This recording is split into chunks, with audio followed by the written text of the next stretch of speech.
Assalamualaikum warahmatullahi wabarakatuh. Perkenalkan, saya Lili Stefani dengan NIM C1C0190012, kelas R014, Program Studi Akuntansi, Fakultas Ekonomi dan Bisnis, Universitas Jambi. Baiklah teman-teman, di sini saya akan menyampaikan materi tentang laporan laba rugi komprehensif dan laporan perubahan ekuitas.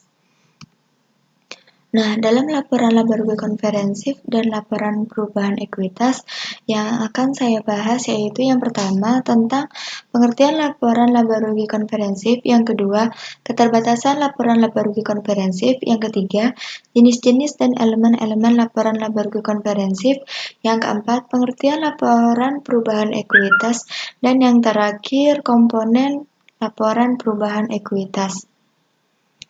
Nah, yang pertama saya akan membahas tentang pengertian laporan laba rugi komprehensif. Apa sih pengertian laporan laba rugi komprehensif itu? Nah, laporan laba rugi komprehensif adalah laporan yang mengukur keberhasilan kinerja perusahaan selama periode tertentu. Informasi tentang kinerja perusahaan digunakan untuk menilai dan memprediksi jumlah dan waktu atas ketidakpastian arus kas masa depan.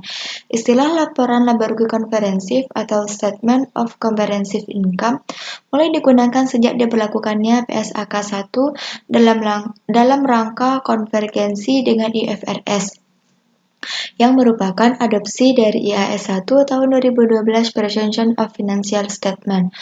Laporan laba rugi komprehensif sering digunakan oleh beberapa pengguna keuangan, antara lain investor, kreditor, dan manajemen. Tujuan penyusunan laporan laba rugi komprehensif ini adalah untuk memberikan informasi tentang kinerja keuangan entitas selama suatu periode usaha tertentu. Nah, selanjutnya yaitu keterbatasan laporan laba rugi komprehensif ada 3. Yang pertama, hasil laporan dari penghasilan dan beban tidak bisa diukur dengan andal, sehingga tidak bisa dimasukkan ke dalam laporan laba rugi lainnya. Yang kedua, penghasilan atau laba yang dilaporkan akan berhubungan dengan metode akuntansi yang digunakan, sehingga metode hasilnya akan berbeda. Dan yang terakhir yaitu hasil dari perhitungan dan beban diharuskan melibatkan pertimbangan atau judgement dari pihak manajemen. Selanjutnya itu jenis-jenis dan elemen-elemen laporan laba rugi komprehensif. Jenis-jenis laporan laba rugi komprehensif ini ada 2. Yang pertama yaitu bentuk tunggal dan yang kedua bentuk ganda. Selanjutnya elemen-elemen laporan laba rugi komprehensif ini ada 2. Yang pertama penghasilan dan yang kedua beban. Selanjutnya, kita akan membahas tentang pengertian laporan perubahan ekuitas. Laporan perubahan modal atau ekuitas adalah salah satu dari laporan keuangan yang harus dibuat oleh perusahaan yang menggambarkan peningkatan dan penurunan aktiva bersih atau kekayaan selama periode yang bersangkutan berdasarkan prinsip pengukuran tertentu yang dianut. Tujuan laporan perubahan ekuitas yaitu yang pertama, untuk mengetahui modal dan keuntungan yang dihasilkan di dalam satu periode. Yang kedua, sebagai informasi tentang naik turunnya perubahan modal. Yang ketiga, untuk mengetahui aktivitas apa saja yang terjadi, mencakup pembiayaan, investasi, dan laba yang dihasilkan dalam masa waktu tertentu.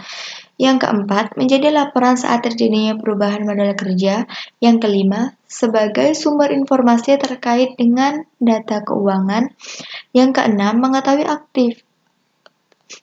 aktiva pembayaran dan investasi. Dan yang terakhir, merekam dana yang diperoleh dalam satu periode akuntansi. Nah, rumus laporan perubahan ekuitas yaitu jika saldo laba, maka rumusnya itu modal awal ditambah laba bersih dikurang prive sama dengan modal akhir. Nah, jika saldo rugi, maka rumusnya modal awal ditambah rugi bersih dikurang prive sama dengan modal akhir.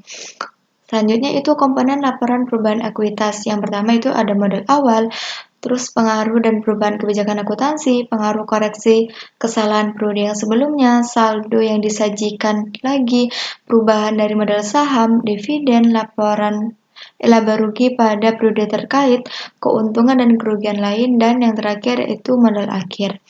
Nah, itulah yang dapat saya sampaikan. Lebih dan kurangnya saya mohon maaf. Saya akhiri. Wabillahi taufiq wal hidayah. Wassalamualaikum warahmatullahi wabarakatuh.